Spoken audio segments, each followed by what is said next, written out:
So, hello class, feeling good? Happy to hear it. So, welcome once again. This is Pradeep sir, Parasmani. We are discussing the first chapter, number system, and we have discussed almost all the topics relevant to this class. You know, these topics are actually in 6th, 7th, and even in 5th we had a little bit of it. But the depth of the topic is the difference of the class, right? You might feel that the same lecture I am giving for class 7th also, same topics, but a bit differently. Very slight difference is there of the depth. Topics are almost same, right?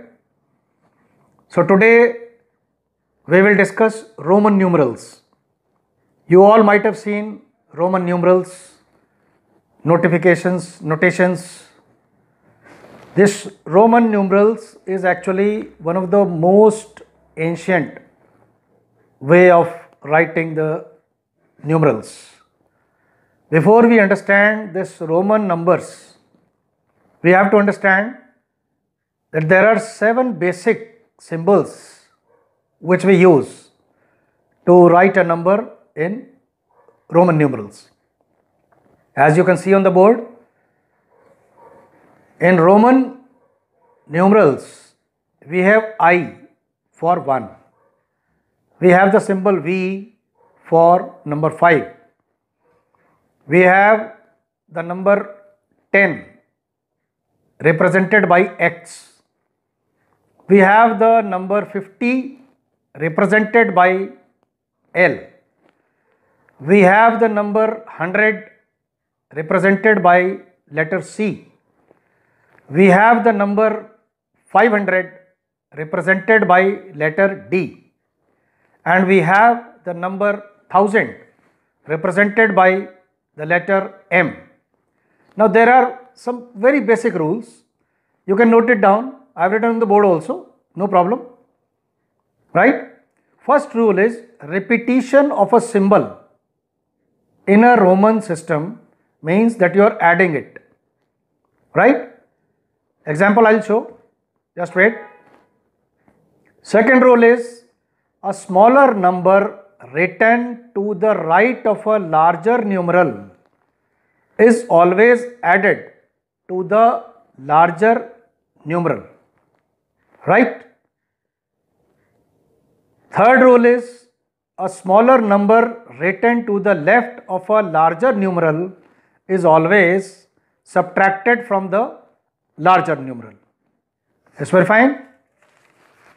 Now rule number 4, as you see, when a smaller number is placed between two larger numbers, it is always subtracted from the larger number immediately following it. With examples you will see very easily, right? I will write all the rules and then give some examples and you will be easily able to understand it. So apart from these rules, whatever I have said just now, a few important things as conclusion also should be learnt as far as these Roman numerals are concerned. See, only I, X, C and M can be repeated. Getting my point? Only I, X, C and M can be repeated. V, L and D are never repeated. I repeat, V, L and D are never repeated. Please make a note of it. No symbol can be repeated more than 3 times. Is that very clear? Any symbol which is under repetition cannot be repeated after 3 times. Maximum 3 times it can be repeated. Also, one more thing we have to understand that V, L and D are never subtracted. Getting? V, L and D are never subtracted. I can be subtracted from V and X only. X can be subtracted from L and C only. C can be subtracted from D and M only. So I hope this is very clear. If you keep these points in mind, you can write any Roman numeral for a given number, right? So thank you so much. Now just look on the board. I will be solving some sums. Pay attention, focus on the board and keep listening very carefully. You will be very much happy, very much happy and satisfied. Okay? Thank you.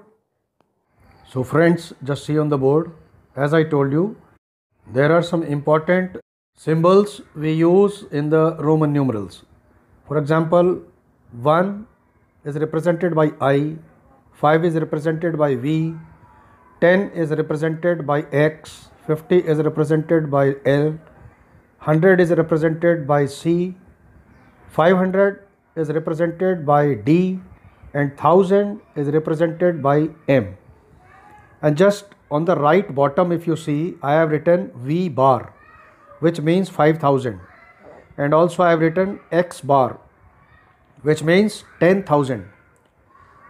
So on the board I have written some important numbers. As you can see, 1 to 27 in the sequence I have written.